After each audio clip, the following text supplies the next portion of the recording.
HM घाटमाता 9.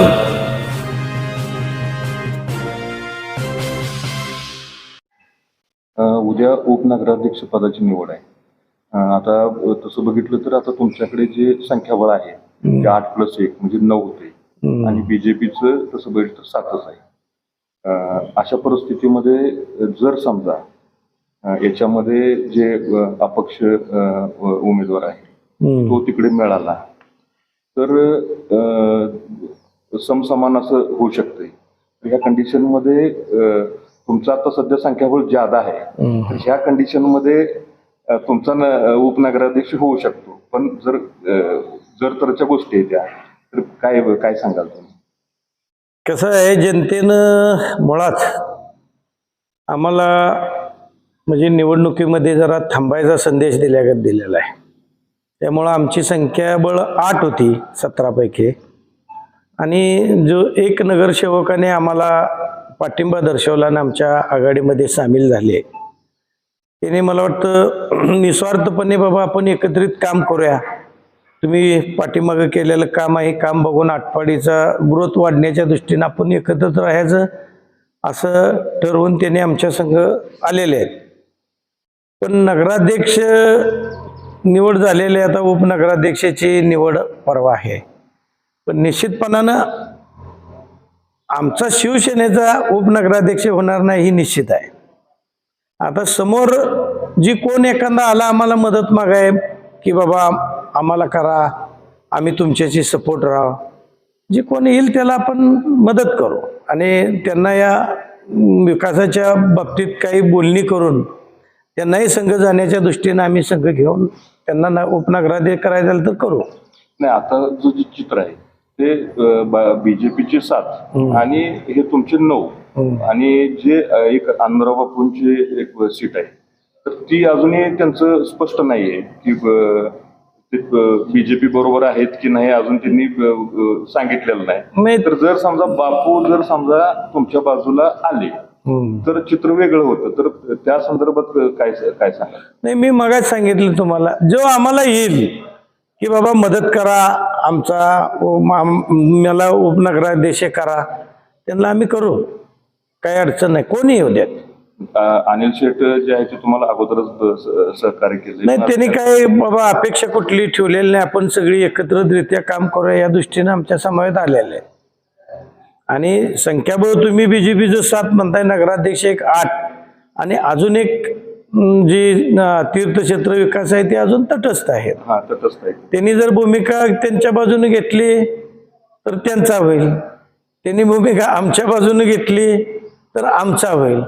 त्यांच्या भूमिकेवर सर्व काही राहील, त्यांना जिकडं आवडेल तिकडं ते जातील. पण मला वाटतं मी अगदी जी आटपाडीची गडी बसवण्याच्या दृष्टीनं अगदी प्रामाणिकपणे आटपाडीची सेवा केलेली आहे, आटपाडीचं काम केलेलं आहे.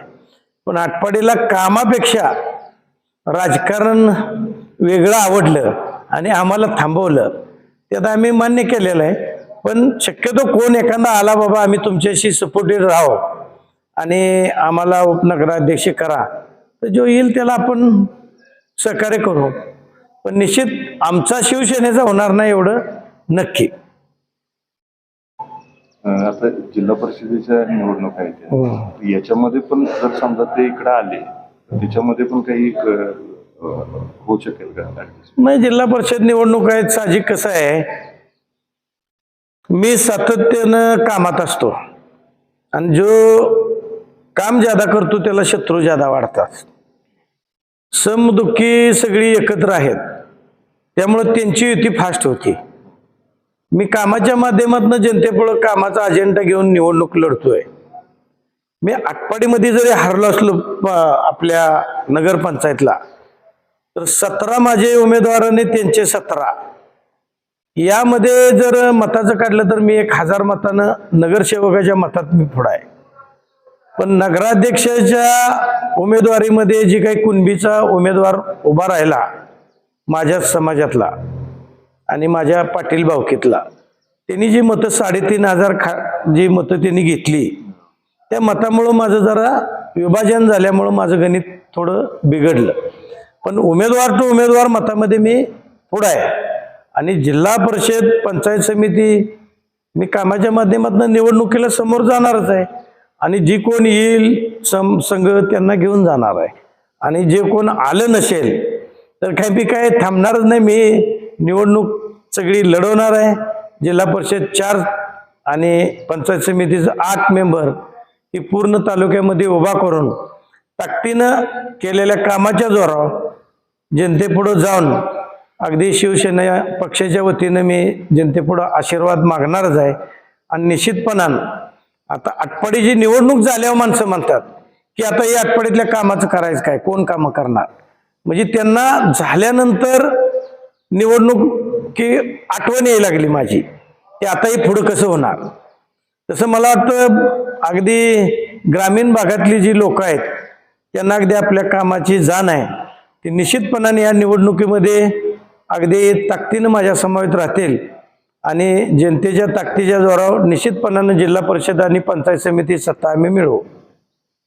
मध्ये काल बैठक झाली त्यामध्ये म्हणले की आटपाडीचा घोडा लंगडा झालाय अशी चर्चा झाली. त्याबद्दल काय सांगाल की नगरपंचायत गेल्यामुळे ती खेदजनक प्रतिक्रिया त्यांनी दिली का? मी तुम्हाला सांगतो की समोरचे कोणी स्वतः पॅनल तयार करून उभा राहून निवडून येऊ शकत नाहीत किंवा माझ्या समवेत लढत नाही. ह्या सगळ्यांना एकत्रित येऊन माझ्या समवेत लढावं लागतंय तेव्हा ती माझ्याशी घासणीत येतात, म्हणजे जवळपास येतात. ज्याला निवडून आणणं आणि पाडणं ही सोपं काम असतंय. पण मी निवडूनच येणार आणि निवडणूक जिंकणार ही अवघड काम असतंय. म्हणजे माझी काय मतं आहेत ती विजय होणार आहे त्याच्याच बाजूने जायचं आणि मी विजय केला म्हणायचा. ही काय बहादुरी म्हणत नाहीत त्याला. निवडणुकीत जो स्वतःच्या हिमतीवर लढतो आणि निवडणूक जिंकतो त्याला बहादूर म्हणायचं असतं. ज्यांनी कोणी लंगडा केला म्हणते त्यांनी समोर येऊन समोरनं लढावं. म्हणजे पाठीत वार मागणं केला का त्याला काय बहादूर म्हणायचं नसते. जे समोरनं लढतो आणि रणांगणात जिंकतो त्याला बहादुरकी म्हणायचं असते. की तुम्ही डाव केला आणि डावात तुम्ही जिंकला म्हणून याला काय बहादुरकी म्हणत नाहीत. आणि मी कधी आयुष्यात मागणं कुणा वार करत नाही. काय असेल ती समोरासमोर करतो. त्यांनी समोरासमोर येऊन निवडणुकीत लढावं आणि मग चित्र कळेल. ही सगळी एका बाजूला असती तरी आटपाडीचा निकाल वेगळा लागला असता.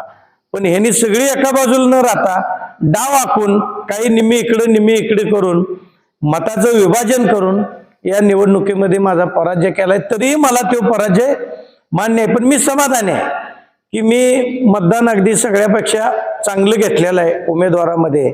त्यामुळे मी समाधानी आहे. आणि जिल्हा परिषद निवडणुकीला काही जर पाय मोडला असेल माझा त्यांना वाटत असेल तर आम्ही काय पुन्हा लगाम घालून पुन्हा शर्तीला उभा राहणार. यात काय घरात बसणार नाही मोडला म्हणून. निवडणुकीला तयार आहे आम्ही. तुमच्या आणि अमरसिंह बापूंची गोपनीय बैठक झाली अशी पण चर्चा होती मागल्या काही 2 दिवसात. नाही असं काय नाही. गोपनीय मी कुणासंग बैठक करत नाही. काय बैठक करायची ती समोर समोर करतो. माझा आम्ही मगाच तुम्हाला सांगितले आत एक बाहेर एक आपलं काय नसते. काय असेल ती समोर असते. बैठक गोपनीय कुणासंग करत नाही. अनिल शेठ पाटील यांच्या अस्तित्वाचा प्रश्न मागल्या काही काळामध्ये उपस्थित चालता आणि आता अनिल शेठ तुमच्या सोबत आहे तर कसं एकंदरीत? नाही अस्तित्वाचा प्रश्न त्यांच्या निर्माण झाला होता. त्यामुळे त्यांनी जिद्दीनं निवडणूक जिंकली आणि स्वतःचं अस्तित्व निर्माण केलं. आणि अस्तित्व निर्माण झाल्यानंतर त्यांनी परत माझ्या समवेतच काम करायचं ठरवलं ना. विरोधकांनी त्याचा भाव केला मागल्या काही काळात. काय भाव केला होता? अस्तित्वाचा विषय उपस्थित करून सभामधनं अनिल शेट्टींना जवळ करण्याचा प्रयत्न केला. नाही माझं बोलणं त्यावेळेचं योग्य.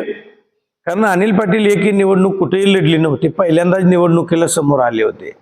आणि आता जिंकल्यानंतर त्यांचं जे निवडणुकीतलं बोलणं आहे ते योग्य आहे. मी माझ्या विधानाशी त्यावेळेला योग्य आहे. त्यांनी निवडणुकीत जिंकून त्यांनी जी बोलले ती त्यांच्या दृष्टीने ती योग्य आहे.